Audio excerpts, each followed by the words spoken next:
दोस्तों हम लोग इस क्लास के अंदर क्लास 12 का हिस्ट्री जो 2019 में पूछे गए ऑब्जेक्टिव क्वेश्चन है, उन सभी ऑब्जेक्टिव क्वेश्चन को पूरे डिटेल एक्सप्लेन के साथ पढ़ने वाले हैं।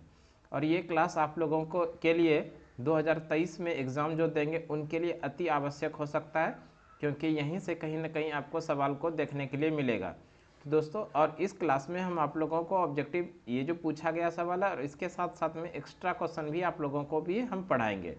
तो इस क्लास में आप लोग दोस्तों शुरू से लेकर अंत तक जरूर जुड़े रहिएगा। चलिए इस क्लास को शुरू करते हैं। क्वेश्चन है, दिल्ली चलो का नारा किसने दिया? तो ध्यान रखिएगा, दिल्ली चलो का नारा सुभाष चंद्र बोस के द्वारा दिया गया। तो इस तरह से दिल्ली चलो का नारा Subhash Chandra Bose, option number D सही हो जाएगा। दिल्ली चलो के साथ साथ इन्होंने जय हिंद का भी नारा दिया है। जय हिंद, ध्यान रखिएगा, जय हिंद का नारा सुभाष चंद्र बोस। और इसी के साथ में इन्होंने एक और नारा दिया है, तुम मुझे खून दो मैं तुम्हें आज़ादी दूंगा का नारा सुभाष चंद्र बोस के द्वारा दिया गया है। नेक्स्ट क्वेश्चन है, हड़प्पा सभ्यता किस युग की सभ्यता है? हड़प्पा सभ्यता ये कांस्य युगीन सभ्यता है। कांस्य युगीन सभ्यता, ऑप्शन नंबर बी सही हो जाएगा। हड़प्पा सभ्यता कांस्य युगीन सभ्यता इसलिए है क्योंकि इसमें कांसा धातु का सर्वाधिक प्रयोग किया गया था, जबकि पहला धातु जो खोजा गया था वो तांबा था। ध्यान रखिएगा, तांबा पहला धातु था, जबकि कांसा का सर्वाधिक यूज किया गया था। नेक्स्ट क्वेश्चन देख लेते हैं। नेक्स्ट क्वेश्चन है, महलवाड़ी बंदोबस्त किसके द्वारा लागू किया गया? तो ध्यान रखिएगा दोस्तों, महलवाड़ी बंदोबस्त ये मार्टिन बर्ड के अनुसार लागू किया गया, according to option Martin Bird, option number A सही हो जाएगा। नेक्स्ट क्वेश्चन को पढ़ने के पहले थोड़ा महलवाड़ी बंदोबस्त के बारे में हम लोग जान लेते हैं। देखिए, अगर बात करें महलवाड़ी बंदोबस्त, सबसे पहले जानते हैं महलवाड़ी बंदोबस्त ये जो लागू किया गया था उत्तर भारत में। महलवाड़ी बंदोबस्त उत्तर भारत में लागू किया गया था। इसमें सबसे पहली बात आता है 1819 में लॉर्ड मैकेंजी के द्वारा महलवाड़ी व्यवस्था को पारित किया गया था। सबसे पहली बार 1819 में हॉल्ट मैकेंजी का नाम आता है महलवाड़ी व्यवस्था में। उसके बाद इसी महलवाड़ी व्यवस्था को 1822 ईस्वी में लॉर्ड हेस्टिंग्स के द्वारा पारित किया गया। 1822 में लॉर्ड हेस्टिंग्स के द्वारा पारित किया गया। इस तरह से लॉर्ड हेस्टिंग्स का भी नाम आता है। उसके बाद 1833 ईस्वी को मार्टिन बर्ड और जेम्स टॉमसन के द्वारा इसे अपनाया गया। 1833 ईस्वी में महलवाड़ी व्यवस्था को अपनाया गया था मार्टिन बर्ड और जेम्स टॉमसन के द्वारा। और इसमें से इस समय 95% जो है भूभाग का टैक्स लिया जाता था, 95%। उसी के बाद लॉर्ड लॉर्ड डलहौजी ने 95% जो टैक्स लिया जाता था उससे कम करके 50% किया गया था। तो इस तरह से महलवाड़ी व्यवस्था में लॉर्ड डलहौजी का भी नाम आता है, जिन्होंने कि भूमि कर 95% से कम करके 50% किया गया था। इस तरह से ध्यान रखिएगा, महलवाड़ी व्यवस्था में 4 लोगों का नाम आया। पहला तो आया हॉल्ट मैकेंजी, दूसरा नाम आया लॉर्ड हेस्टिंग्स, तीसरा नाम आता है मार्टिन बर्ड और जेम्स टॉमसन, और उसके बाद आता है दोस्तों लॉर्ड डलहौजी, जिन्होंने कि भूमि कर को 95% से कम करके 50% किया गया था। और इसी के साथ में महलवाड़ी व्यवस्था के साथ साथ में एक दो व्यवस्था और है, इसको भी देख लेते हैं। और इसके साथ था अस्थाई बंदोबस्त। दोस्तों ध्यान रखिएगा, अस्थाई बंदोबस्त ये 1793 ईस्वी में लागू किया गया था बंगाल में। और ये जो लागू किया गया था, ध्यान रखिएगा, लॉर्ड कॉर्नवालिस के द्वारा। अस्थाई बंदोबस्त 1793 ईस्वी में लॉर्ड कॉर्नवालिस के द्वारा लागू किया गया था बंगाल के अंदर। इसे ही अस्थाई बंदोबस्त को ही लॉर्ड कॉर्नवालिस का कोड भी कहते हैं, जिसमें एक और नाम जाना जाता है जमींदारी व्यवस्था। ये कब लागू किया था? 1793 ईस्वी में कॉर्नवालिस के द्वारा लागू किया गया था। और एक और व्यवस्था था जिसका नाम है रैयतवाड़ी व्यवस्था। रैयतवाड़ी व्यवस्था 1792 ईस्वी में टॉमस मुनरे के द्वारा मद्रास में लागू किया गया था। रैयतवाड़ी व्यवस्था मद्रास में टॉमस मुनरो के द्वारा लागू किया गया था। अब देख लेते हैं आगे का क्वेश्चन। क्वेश्चन है, सिंधु घाटी के निवासियों को किस धातु का ज्ञान नहीं था? सिंधु घाटी के निवासियों को धातु में अगर बात किया जाए किसका ज्ञान नहीं था, तो लोहा का ज्ञान नहीं था। लोहा, ऑप्शन नंबर सी सही हो जाएगा। नेक्स्ट क्वेश्चन है, फतेहपुर सीकरी को किसने राजधानी बनाया था? फतेहपुर सीकरी को राजधानी अकबर ने बनाया था। ध्यान रखिएगा, अकबर ने जब गुजरात को विजय किया था और उसी गुजरात विजय के उपलक्ष्य में फतेहपुर सीकरी को अपना राजधानी बनाया था, और इसी फतेहपुर सीकरी में अकबर ने बुलंद दरवाजे का भी निर्माण किया गया था। नेक्स्ट क्वेश्चन है, अकबर ने दीन ए इलाही कब प्रारंभ किया? तो ध्यान रखिएगा दोस्तों, दीन ए इलाही अकबर के द्वारा 1581 ईस्वी में लागू किया गया था। नेक्स्ट क्वेश्चन है, पाकिस्तान शब्द किसने दिया? दोस्तों पाकिस्तान शब्द का प्रयोग सबसे पहले चौधरी रहमत अली ने किया था। इस तरह से ऑप्शन नंबर सी सही हो जाएगा। चौधरी रहमत अली 1933 ईस्वी में इन्होंने कैम्ब्रिज विश्वविद्यालय के ये छात्र थे और इन्होंने ही पाकिस्तान शब्द के लिए प्रयोग किया था सबसे पहली बार, जो बाद में पाकिस्तान एक राष्ट्र के रूप में बना। तो ध्यान रखिएगा दोस्तों, पाकिस्तान शब्द किसने दिया? चौधरी रहमत अली ने।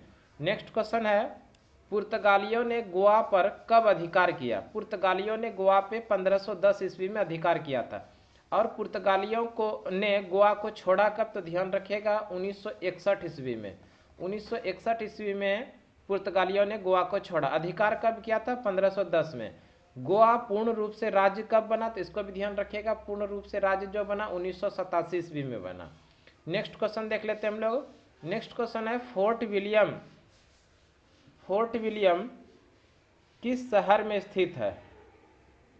फोर्ट विलियम कोलकाता में स्थित है। ऑप्शन नंबर डी सही हो जाएगा। नेक्स्ट क्वेश्चन है, अल बरूनी किसके साथ भारत आया? अल बरूनी मोहम्मद गजनी के साथ भारत आया था। ऑप्शन नंबर ए सही हो जाएगा। नेक्स्ट क्वेश्चन है, इंडिका के लेखक कौन है? इंडिका के लेखक मेगास्थनीज है और ये मेगास्थनीज चंद्रगुप्त मौर्य के दरबार में आए थे। इंडिका के लेखक कौन है? मेगास्थनीज चंद्रगुप्त मौर्य के दरबार में आए थे। नेक्स्ट क्वेश्चन देख लेते हैं। नेक्स्ट क्वेश्चन है, औरंगजेब ने अपने जीवन का अंतिम भाग दक्षिण भारत में बिताया। दक्षिण भारत ऑप्शन नंबर डी में है, डी सही हो जाएगा। ध्यान रखिएगा दोस्तों, औरंगजेब का मृत्यु 1707 ईस्वी में दक्षिण भारत में हुआ था। इस तरह से औरंगजेब ने अपने जीवन का अंतिम भाग बिताया दक्षिण भारत में। ऑप्शन नंबर डी सही हो जाएगा। नेक्स्ट क्वेश्चन 14 नंबर है, गोपुरम का संबंध है। गोपुरम का संबंध है मंदिर से। मंदिर ऑप्शन नंबर सी में है। ध्यान रखिएगा, दक्षिण भारत में मंदिर के मुख्य प्रवेश द्वार को गोपुरम कहते हैं। दक्षिण भारत में मंदिर के मुख्य प्रवेश द्वार को गोपुरम कहते हैं। इस तरह से गोपुरम का संबंध मंदिर से है। नेक्स्ट क्वेश्चन है, 7 द्वीपों का नगर किसे कहा जाता है? 7 द्वीपों का नगर मुंबई को कहा जाता है। Option number D. 7 द्वीपों का नगर मुंबई को कहते हैं। मुंबई को भारत की वित्तीय राजधानी भी कहते हैं। मुंबई को भारत की वित्तीय राजधानी भी कहते हैं। नेक्स्ट क्वेश्चन है, महात्मा गांधी का जन्म कब हुआ था? महात्मा गांधी का जन्म 2 अक्टूबर 1869 ईस्वी को हुआ था गुजरात के पोरबंदर में।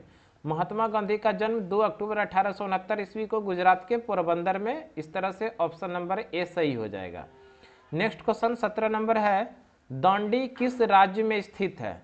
दांडी गुजरात में स्थित है। दांडी और साबरमती ये दोनों जगह कहाँ पर है? गुजरात के अंदर। और इसी साबरमती आश्रम से दांडी यात्रा की शुरुआत हुई थी 1930 ईस्वी में, जिसे स्वविनय अवज्ञा आंदोलन के नाम से जानते हैं। नेक्स्ट क्वेश्चन है 18 नंबर में, धम्म की शुरुआत किसने की थी? धम्म की शुरुआत सम्राट अशोक के द्वारा किया गया था। सम्राट अशोक मौर्य वंश का तीसरा शासक था। नेक्स्ट क्वेश्चन देखते हैं हम लोग। नेक्स्ट क्वेश्चन है 19 नंबर, बंगाल के विभाजन की घोषणा किस वर्ष हुई थी? तो ध्यान रखिएगा, बंगाल के विभाजन की घोषणा 1905 ईस्वी में हुआ था लॉर्ड कर्जन के द्वारा। बंगाल के विभाजन की घोषणा किसने किया था? Lord Curzon. और इस बंगाल के विभाजन को रद्द किया गया था 1911 ईस्वी में इंग्लैंड के राजा जॉर्ज पंचम के द्वारा। नेक्स्ट क्वेश्चन है क्वेश्चन नंबर 20, चंपारण सत्याग्रह का संबंध किस राज्य से है? चंपारण सत्याग्रह का संबंध बिहार से है। चंपारण सत्याग्रह 1917 ईस्वी में हुआ था। ध्यान रखिएगा दोस्तों, चंपारण सत्याग्रह 1917 ईस्वी में हुआ था बिहार में। नील की खेती करने के विरोध में ये सत्याग्रह किया गया था, इसलिए इसको तिनकठिया पद्धति भी कहते हैं, क्योंकि नील की खेती जो कराया जाता था 3 भागों पे नील की खेती कराना अति आवश्यक था, इसलिए इसे तिनकठिया पद्धति कहते हैं। ध्यान रखिएगा, महात्मा गांधी के द्वारा भारत में किया गया पहला आंदोलन, पहला सत्याग्रह यही चंपारण सत्याग्रह है।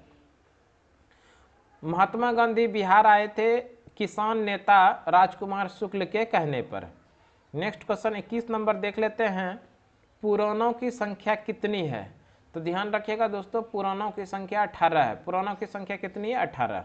नेक्स्ट क्वेश्चन है, गुप्त काल में कौन चीनी यात्री भारत आया था? गुप्त काल में चीनी यात्री हुएनसांग आए थे और ये हर्षवर्धन के शासन काल में आए थे। ध्यान रखिएगा, गुप्त काल में कौन चीनी यात्री भारत आए थे? हुएनसांग आए थे, जो हर्षवर्धन के शासन काल में आए थे। इसी हुएनसांग ने सीयूकी नामक पुस्तक की रचना किया है। इसको भी ध्यान रखिएगा, सीयूकी नामक पुस्तक की रचना किसके द्वारा? हुएनसांग के द्वारा। ये हुएनसांग हर्षवर्धन के शासन काल में आए थे, जो गुप्त वंश का शासक था। नेक्स्ट क्वेश्चन है 23 नंबर, श्रीमद् भागवत गीता के महत्व पर किसने विचार व्यक्त किए हैं? नेक्स्ट क्वेश्चन है दोस्तों, भारतीय संविधान की प्रारूप समिति के अध्यक्ष कौन थे? तो ध्यान रखिएगा, भारतीय संविधान के प्रारूप समिति के अध्यक्ष भीमराव अंबेडकर थे।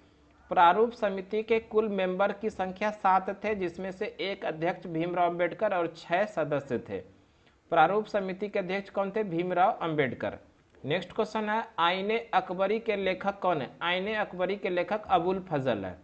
नेक्स्ट क्वेश्चन है, तलवंडी में किसका जन्म हुआ है? तो ध्यान रखिएगा दोस्तों, गुरु नानक देव जी का जन्म तलवंडी के अंदर हुआ है। नेक्स्ट क्वेश्चन है, गेटवे ऑफ इंडिया किस शैली का उदाहरण है? गेटवे ऑफ इंडिया नवगौथिक शैली का उदाहरण है। गेटवे ऑफ इंडिया का निर्माण 1911 ईस्वी में मुंबई में किया गया। कहाँ पर? मुंबई में। इंग्लैंड के राजा जॉर्ज पंचम 1911 में भारत आने वाले थे। इन्हीं के याद में 1911 में मुंबई में गेटवे ऑफ इंडिया का निर्माण किया गया है। नेक्स्ट क्वेश्चन 28 नंबर में है, हम्फी नगर किस साम्राज्य से संबंधित है? हम्फी नगर विजयनगर साम्राज्य से संबंधित है। विजयनगर साम्राज्य की स्थापना 1336 ईस्वी में हरिहर एवं बुक्का नामक 2 भाइयों के द्वारा किया गया और इसी विजयनगर साम्राज्य की राजधानी हुआ करती थी हम्पी, जो तुंगभद्रा नदी के किनारे स्थित है। नेक्स्ट क्वेश्चन है 29 नंबर, भारत में आने वाला प्रथम पुर्तगाली कौन थे? भारत आने वाला प्रथम पुर्तगाली वास्को डिगामा थे, जो 17 मई 1498 ईस्वी को केरल के कालीकट में आए थे। नेक्स्ट क्वेश्चन है, द्वितीय विश्व युद्ध कब प्रारंभ हुआ? द्वितीय विश्व युद्ध 1939 में शुरू हुआ और 1945 ईस्वी तक चला। नेक्स्ट क्वेश्चन है, हड़प्पा सभ्यता में विशाल स्नानागार के अवशेष कहाँ पर प्राप्त हुए? हड़प्पा सभ्यता में विशाल स्नानागार के अवशेष मोहनजोदड़ो में मिले हैं। नेक्स्ट क्वेश्चन है, असहयोग आंदोलन किस वर्ष शुरू हुआ? असहयोग आंदोलन 1920 ईस्वी में शुरू हुआ। महात्मा गांधी के द्वारा ये असहयोग आंदोलन शुरू किया गया। इसी का दूसरा नाम है जन आंदोलन। भारत में किया गया जन आंदोलन की शुरुआत कब हुआ? 1920 में, और इसका एक नाम है असहयोग आंदोलन। किसके द्वारा शुरू किया गया? महात्मा गांधी के द्वारा शुरू किया गया। यह आंदोलन जलियांवाला बाग हत्याकांड के विरोध में किया गया था और इसी आंदोलन के दरमियान महात्मा गांधी ने अंग्रेजों को केसर ए हिंद की उपाधि वापस किया। ध्यान रखिएगा, असहयोग आंदोलन के बंद यानी स्थगित जो किया 1922 ईस्वी में चौरी चौरा नामक स्थान पे पुलिस थाने को जलाया गया, जिसके कारण कि महात्मा गांधी ने असहयोग आंदोलन को स्थगित किया। नेक्स्ट क्वेश्चन है, पाकिस्तान के प्रथम प्रधानमंत्री कौन थे? तो ध्यान रखिएगा, पाकिस्तान के प्रथम प्रधानमंत्री मोहम्मद अली जिन्ना थे। पाकिस्तान के प्रथम प्रधानमंत्री मोहम्मद अली जिन्ना। नेक्स्ट क्वेश्चन है, महाभारत की रचना किस भाषा में हुआ है? महाभारत की रचना संस्कृत भाषा में हुआ है। महाभारत की रचना महर्षि वेद व्यास के द्वारा किया गया है। महाभारत विश्व का सबसे बड़ा महाकाव्य है। विश्व में कितने महाकाव्य हैं? 2। एक तो महाभारत है, दूसरा रामायण है। ध्यान रखिएगा, इसी महाभारत को कुरुक्षेत्र की लड़ाई भी कहते हैं। कुरुक्षेत्र की लड़ाई युद्ध किसे कहते हैं? महाभारत का। कितने दिनों तक चला था? तो इसको भी ध्यान रखिएगा, 18 दिनों तक चला था। नेक्स्ट क्वेश्चन है, संथाल विद्रोह किस वर्ष हुआ था? संथाल विद्रोह जो हुआ था दोस्तों 1855 ईस्वी में हुआ था। संथाल विद्रोह कब हुआ था? 1855 में सिद्धू एवं कानू नामक भाइयों के द्वारा संथाल विद्रोह किया गया था, जबकि अकॉर्डिंग टू ऑप्शन 1853 करना पड़ेगा, option number D. Next question देख लेते हैं हम लोग। नेक्स्ट क्वेश्चन है, निजामुद्दीन औलिया किस सूफी सिलसिले से संबंधित है? निजामुद्दीन औलिया चिश्ती सिलसिले से संबंधित है। निजामुद्दीन औलिया का दरगाह ध्यान रखिएगा दिल्ली के अंदर है। निजामुद्दीन औलिया का दरगाह कहाँ पर है? दिल्ली में। नेक्स्ट क्वेश्चन है, रूस में भारत विद्या के जनक किसे कहा जाता है? रूस में भारत विद्या के जनक वी.एस. लिबिदेव को कहा जाता है। इस तरह से ऑप्शन नंबर बी सही हो जाएगा, वी.एस. लिबिदेव। नेक्स्ट क्वेश्चन है, निम्नलिखित में से यानी निम्न में से महिला संत थी। मीरा महिला संत थी, अंडाल भी महिला संत थी, कराइकल भी महिला संत थी। इस तरह से ऑप्शन नंबर डी सही हो जाएगा, इनमें से सभी महिला संत थी। नेक्स्ट क्वेश्चन है 39 नंबर, 1857 ईस्वी के विद्रोह का तात्कालिक कारण क्या है? 1857 ईस्वी के तत्कालिक कारण जो है वो चर्बी वाले कारतूस की घटना है। 1857 ईस्वी की क्रांति 10 मई 1857 को शुरू किया गया था मंगल पांडे नामक सिपाही के द्वारा। कहाँ से शुरू किया गया था? मेरठ से। इस क्रांति को 1857 ईस्वी की क्रांति का दूसरा नाम सिपाही विद्रोह भी है, क्योंकि ये मंगल पांडे एक सिपाही थे और उन्हीं के द्वारा ये 1857 की क्रांति शुरू किया गया था। नेक्स्ट क्वेश्चन है 40 नंबर, ख्वाजा मोइनुद्दीन चिश्ती का दरगाह कहाँ पर है? ख्वाजा मोइनुद्दीन चिश्ती का दरगाह अजमेर में है। अजमेर, ऑप्शन नंबर डी सही हो जाएगा। ख्वाजा मोइनुद्दीन चिश्ती का दरगाह कहाँ पर है? अजमेर में, और ये अजमेर राजस्थान के अंदर है। नेक्स्ट क्वेश्चन देख लेते हैं हम लोग। नेक्स्ट क्वेश्चन है 41 नंबर, श्वेतंबर एवं दिगंबर का संबंध किस धर्म से है? श्वेतंबर और दिगंबर ये जैन धर्म से संबंधित है। श्वेतंबर में श्वेत कपड़ा पहनते हैं और दिगंबर में नग्न अवस्था में रहते हैं। इनका संबंध किस धर्म से है? जैन धर्म से।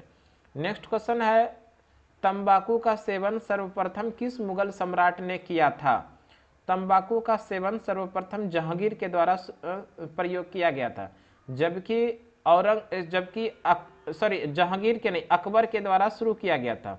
तंबाकू का सेवन सर्वप्रथम किस मुगल सम्राट के द्वारा शुरू किया गया था? तो अकबर के द्वारा शुरू किया गया था और जहांगीर के द्वारा तंबाकू पर प्रतिबंध लगाया गया था। इस तरह से तंबाकू का सेवन सर्वप्रथम किस मुगल सम्राट ने शुरू किया था? तो अकबर ने शुरू किया था। ऑप्शन नंबर ए सही हो जाएगा।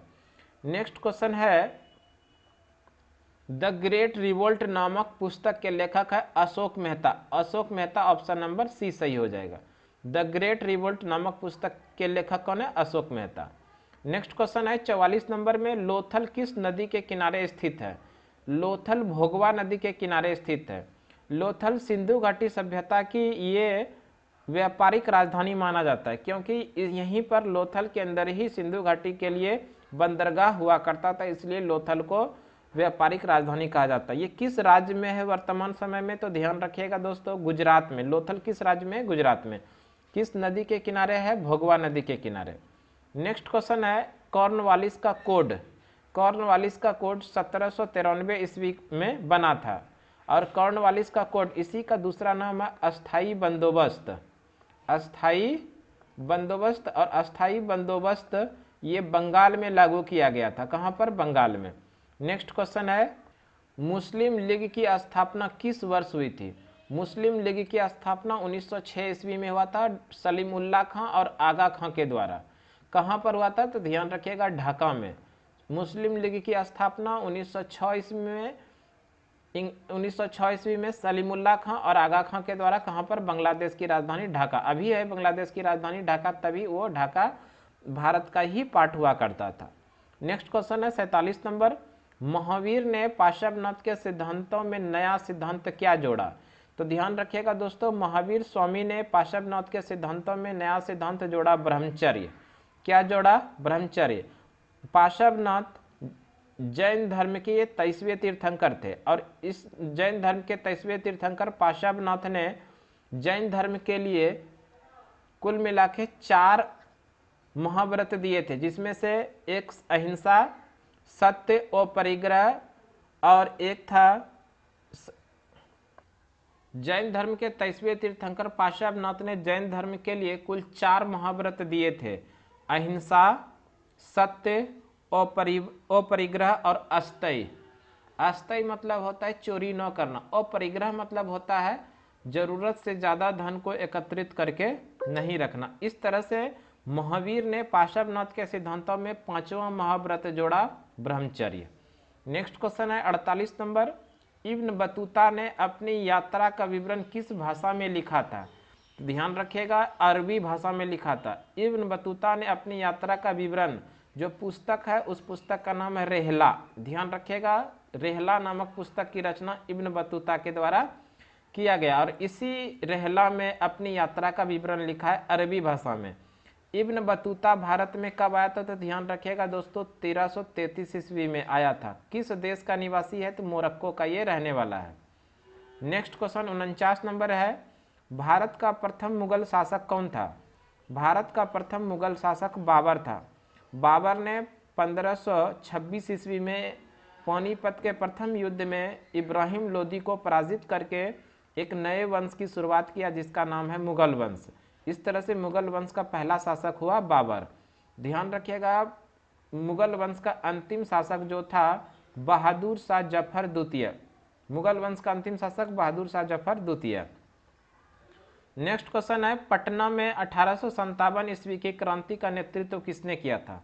पटना में 1857 ईस्वी की क्रांति का नेतृत्व कुंवर सिंह के द्वारा किया गया था।